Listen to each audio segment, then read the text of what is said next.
Joint conference of the Chief Ministers and the Chief Justices of High Court held in Delhi. Allowed use of Tamil language in Madras High Court, asserts Tamil Nadu.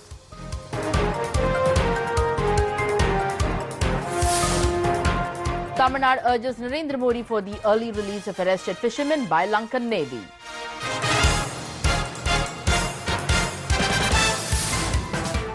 Central intelligence agencies have warned of Pakistan-based terror group led by the Jaya Mohammed planning to carry out Fadayan strikes in Delhi. The news in detail. The joint conference of the Chief Ministers and the Chief Justices of High Court was held today at the Vigyan Bhavan in Delhi.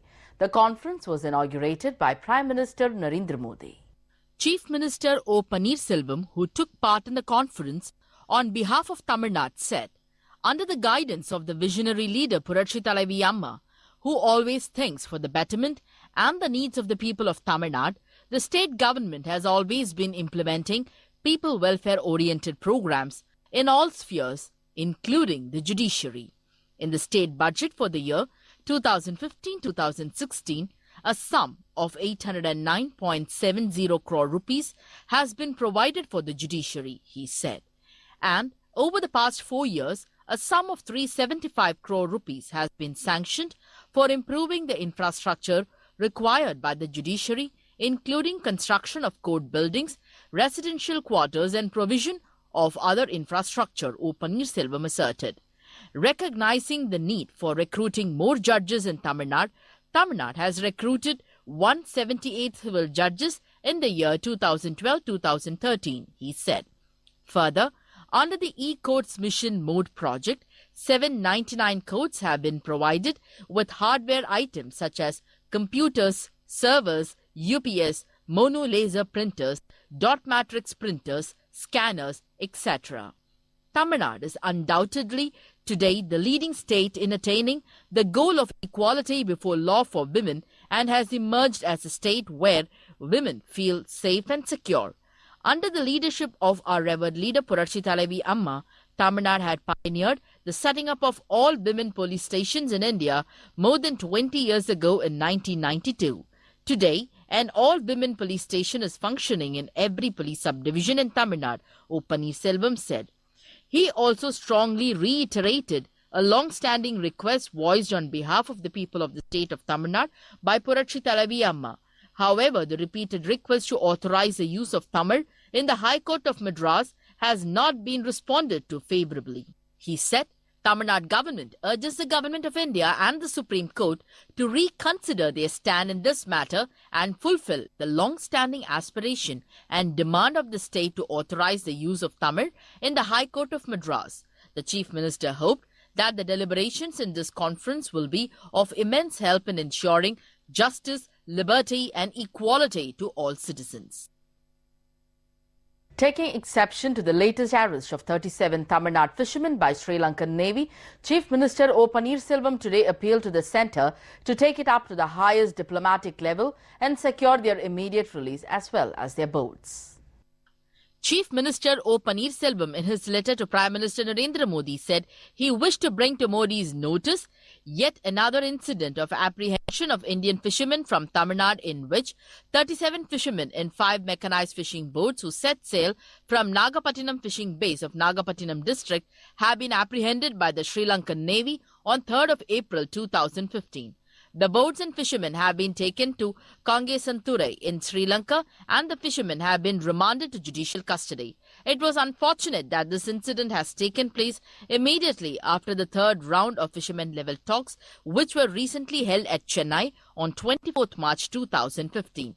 O. Paneerselvam said Puratchi Thalaivi Amma, in view of the sentiments and desire of the fishermen community of Tamil Nadu to hold talks with the fishermen of Sri Lanka to sort out the day-to-day issues faced by them while fishing in the Park Bay and in the interest of keeping a channel of communication open between the fishermen communities of both countries, had commenced holding a fishermen-level talks between fishermen associations of Tamil Nadu and Sri Lanka.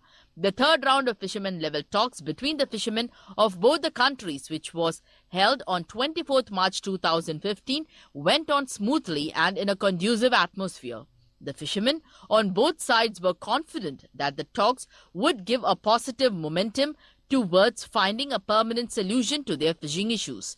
He said at a time when Tamil Nadu was hopeful that a pragmatic and permanent solution to this issue would emerge as a result of the fishermen-level talks, it was disconcerting to read media reports quoting senior Sri Lankan leaders stating inter alia that the Sri Lankan Navy would be directed to apprehend Indian fishermen fishing in their traditional fishing waters of the Park Bay. He said Tamil Nadu was concerned that this most recent act of the Sri Lankan Navy would be seen in the light of these statements and will again heighten the anxiety and unrest in the minds of Tamil Nadu fishermen and vitiate the atmosphere of goodwill which was generated as a result of the fishermen-level talks.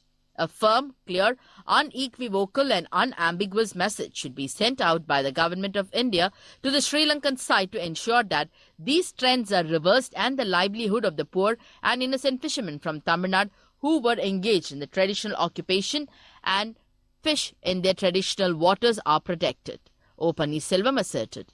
The statements and the most recent incident yet again highlight the importance of retrieving the Kachatiwa Islet and abrogation of the 1974 and 1976 agreements, thereby restoring the traditional and historic fishing grounds of the Park Bay to the Tamil Nadu fishermen. The ceding of Kachatiwa to Sri Lanka has been challenged on extremely valid and legal grounds by Puratchi Thalaivi Amma in her personal capacity and also by the government of Tamil Nadu in the Supreme Court of India, the Chief Minister observed. He said under the guidance of Puratchi Thalaivi Amma, the government of Tamil Nadu has the greatest concern for the conservation of the marine ecosystem and does not support unsustainable practices. He pointed out to Modi in his letter that a number of steps have been taken to minimize the pressure on the marine ecosystem. Puratchi Thalaivi Amma had requested in the memorandum presented to the Prime Minister on 3rd June 2014 for sanction of a financial package of 1,520 crore rupees and recurring grant of 10 crore rupees, which would go a long way in improving the socio-economic status of the fishermen from the coastal areas of Tamil Nadu. He recalled. O. Paneerselvam strongly urged Modi to direct the concerned ministries to sanction the package at the earliest. Early action on the permanent solution for the Kachatiwa problem and long-term diversification measures must be initiated, he asserted. He said this latest incident of apprehension of Tamil Nadu fishermen be taken up at the highest diplomatic level. It should be ensured that this unfortunate incident receives the much-needed priority attention that it deserves, and the Government of India should take necessary steps to ensure the safety and security of Tamil Nadu fishermen. The Government of India should secure the immediate release of the 37 fishermen and the 18 boats in Sri Lankan custody, including the 5 mechanized boats which were apprehended on 3rd April 2015, O. Paneerselvam asserted. Saudi-led airstrikes against Houthi rebel targets have continued unabated in Yemen hours after the Red Cross called for a 24-hour ceasefire to give aid workers a chance to address the growing crisis in the country. The aerial bombardment, which reportedly focused on the capital Sana'a, came as the United Nations Security Council met on Saturday to discuss Russia's draft resolution that calls for regular and obligatory breaks in airstrikes. Hisham al-Omeizi, a youth activist based in Sana'a, told Al Jazeera that the airstrikes on Saturday were the heaviest he had witnessed since they began 10 days ago. To make matters worse, the targets are not just the military bases in the capital, they are also political bureaus of the Houthis around the city in residential areas, Omeizi said.